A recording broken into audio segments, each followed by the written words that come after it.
ये कहानी एक ऐसे लड़के की है जिसे प्यार में 2 बार इनकार मिला, लेकिन आज भी शायद उस लड़की को भुला नहीं पाया। किसी गांव में आदित्य नाम का एक लड़का था। आदित्य पढ़ने में थोड़ा एवरेज और लड़कियों के मामले में थोड़ा कच्चा था। उसकी मुलाकात 11th स्टैंडर्ड में खुशी से हुई। खुशी पढ़ने में अच्छी और अपने फ्यूचर के बारे में बहुत सोचने वाली लड़की थी। धीरे धीरे 11th ख़त्म होते होते वो अच्छे दोस्त बन गए थे और 12th में आदित्य ने खुशी से अपने प्यार का इजहार कर दिया, लेकिन खुशी ने इनकार करते हुए बड़े प्यार से उसे समझाया कि इससे हम दोनों की ज़िंदगी खराब हो जाएगी, क्योंकि हम ना ही क्लास में पढ़ाई कर सकेंगे और ना ही घर पे।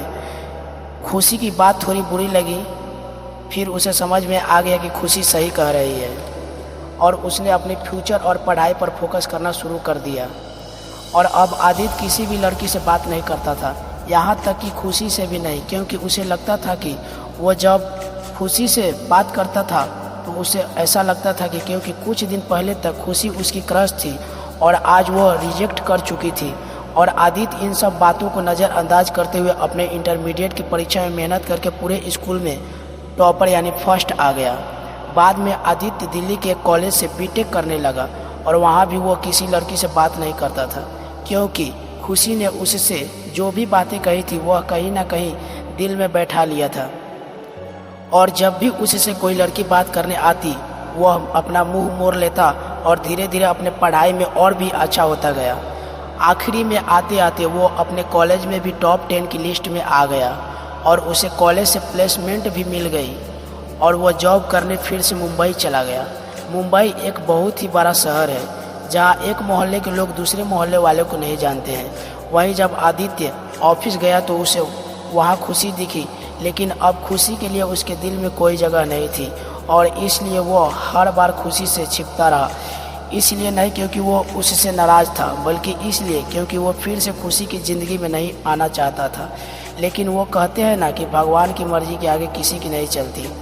एक दिन ऑफिस के कैंटीन में खुशी ने आदित्य को देख लिया और उसके पास जाकर उससे बातें करने लगी। आदित्य के पास भी खुशी से बात करने के अलावा और कोई विकल्प नहीं था।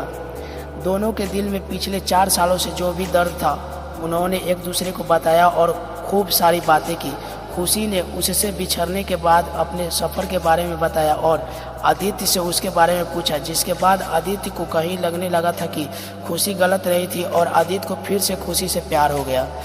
कुछ दिन बीतता है और दोनों की दोस्ती और भी गहरी हो जाती है और एक दिन अचानक आदित्य खुशी से बात करते करते उससे अपने प्यार का इजहार कर देता है, लेकिन खुशी इनकार कर देती है। और जब आदित्य उससे इसकी वजह पूछता है तो वो बताती है कि उसकी शादी तय हो गई है और 1 महीने बाद वह यह जॉब छोड़ देगी। जब ये बात आदित्य को पता चला तो वो एक बार फिर टूट गया, जिसके बाद वो अपने आप को संभाल नहीं पाया और एक चिट्ठी खुशी के लिए छोड़ चला गया।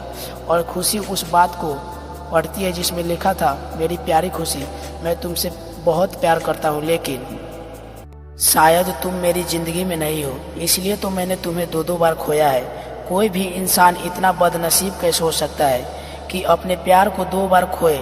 मैं नहीं जानता कि मैं तुमसे दूर रह के जी पाऊंगा कि नहीं, लेकिन अगर तुम्हें किसी और से शादी करते देख लूँगा तो पक्का जी नहीं पाऊंगा।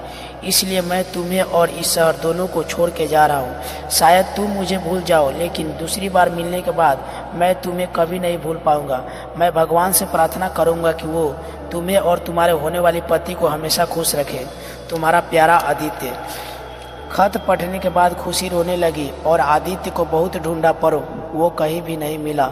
और बाद में खुशी ने अपने परिवार की खुशी के लिए अभिषेक से शादी कर ली, लेकिन खुशी को आज भी ये बात हमेशा सताती रहती है कि आदित्य कहाँ होगा, किस हाल में होगा। यहाँ तक तो उसे ये भी नहीं पता कि आदित्य जिंदा भी है या नहीं। खुशी अंदर ही अंदर घुटती रहती है। हमें ये तो नहीं पता कि खुशी ने 12th स्टैंडर्ड में या जॉब टाइम पर आदित्य को ठुकरा कर गलत किया सही, लेकिन आदित्य ने साबित कर दिया कि वो खुशी से सच्चा प्यार करता था और इस बात का एहसास अब खुशी को भी हो चुका था। इसलिए वह अपने आप को कभी माफ़ नहीं कर पाई है।